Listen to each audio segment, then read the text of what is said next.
from Fort Clayton and Fort Davis. This is SCN Radio, 790 and 1420.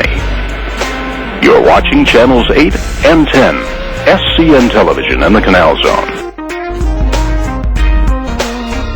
Hi, everybody. I'm Happy Hoyer. Well, I served in the Panama Canal Zone with everyone else from 1967 to 1969. And at that time, we did a television show, Happy Afternoon, or Afternoon with Happy. I don't think it was called Afternoon with Happy, just Happy Afternoon. Well, actually, the afternoon show became Happy Afternoon. And we also did radio, Happy Now Sound, play all kinds of different things at night. Had a great time. And right now, in Fort Lauderdale, where I'm stationed, I'm a priest in Our Lady Queen of Martyrs Church.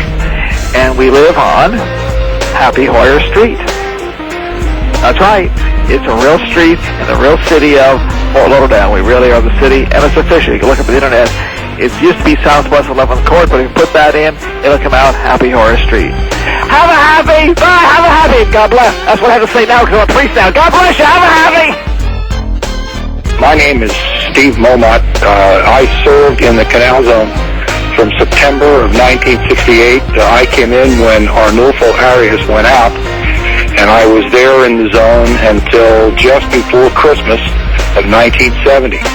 I worked in television. I started running TV audio, and then graduated to the director's chair and did a lot of production work with Happy on the afternoon show, which was probably the neatest and most fun thing that anybody ever did in the Army.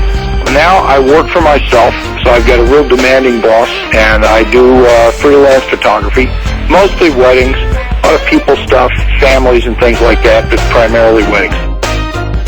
It's Randy Bretz. I served the Southern Command Network from October of 1968 through May of 1970 as a TV director, documentary producer, and news producer reporter. I'll never forget that first night. The guys at SCN welcomed me, helped me find a bunk, invited me to go out with them that night. They even helped me place a call to my wife back in the States so I could tell her where I was, what it was like, and how exciting it was to be there. Later that evening, none other than Happy Hoyer drove several of us to a restaurant somewhere in the zone. Thus began my assignment at SCN. We lived in an apartment at Casa 24 on Calle 51. I think that's how you say that in Spanish, which was also home for Jim and Sue Joint, Mike and Louise Owens, Gary and Pat Parks, Jay and Lisa Light, Arnie and Phyllis Huberman, and Del and Nancy DeMontro later moved into our apartment when Jan returned to the States. Jan and I welcomed our firstborn son while in Panama, and he lived with us in that little tiny apartment. Memories I carry from those days include Sergeant Sam's Monday inspections, the Hulk's flower car, Momot and Cohen playing Yahtzee in the audio booth, the Pan American Games, which I got to cover for the stations, Jerry Fry, and the Botzenmeyer, of course, Botsy, loads of great people, and of course, Happy Hoyer. Probably the funniest experience for me was during a major inspection one Saturday morning when the inspecting officer from headquarters asked if Specialist Hoyer if he had mold on his gun belt. And Happy's reply, "Oh no, sir, that's New Blue Cheer." And we all laughed. And that ruined the inspection. Hi, this is John Gross, and I was at SCN from 1969 to 1971. I was a TV sportscaster, and I worked with Don Molino, Bob Kenward, and Spanish newscaster Bob Rupp. I also had a radio show called Billboard Bandstand. And you know, even though it was 30 years ago, I still remember a lot of great times and great people. Steak and hot bread for $5. Remember that down in Panama? Gas for only 20 cents a gallon, and rain at 2 o'clock in the afternoon every day. And yes, it's true, Bob Kenward did fall off the news set.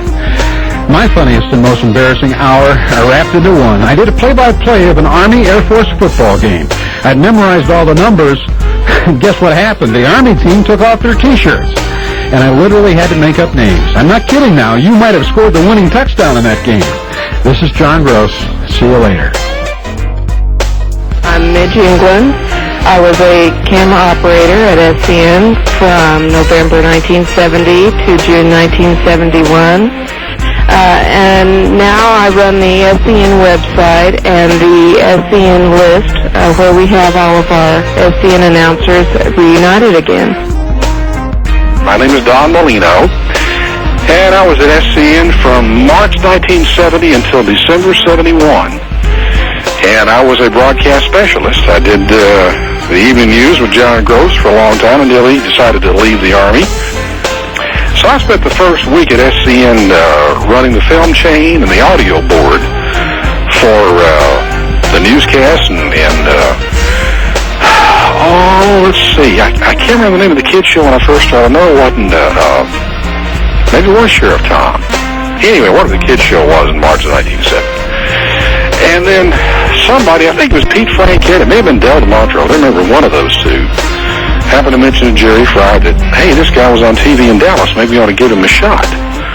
So I did a quickie audition, and Mr. Fry, bless his heart, said, all right, kid, you're on the air. So I spent the rest of the tour down there doing radio and TV news, which was absolutely the best job you could have down there at the time, I guess. Nobody was shooting at us anyway.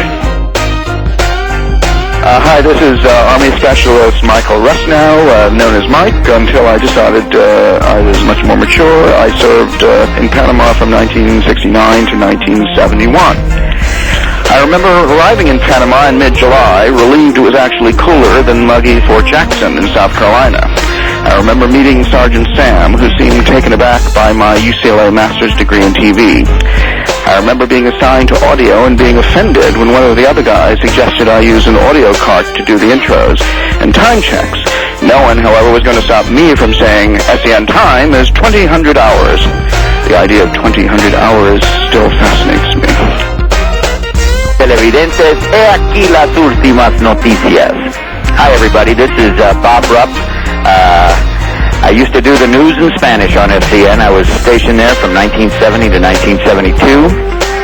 And today, I'm living in Valrico, Florida, retired from the federal government, but still active in the reserves. In fact, I've been called up under the presidential recall for 1 year. I'm a lieutenant colonel, and I'm in the Air Force intelligence business now, and I'm stationed here at MacDill, and I'll be here through October of 2002, barring any changes in what's going on in the world.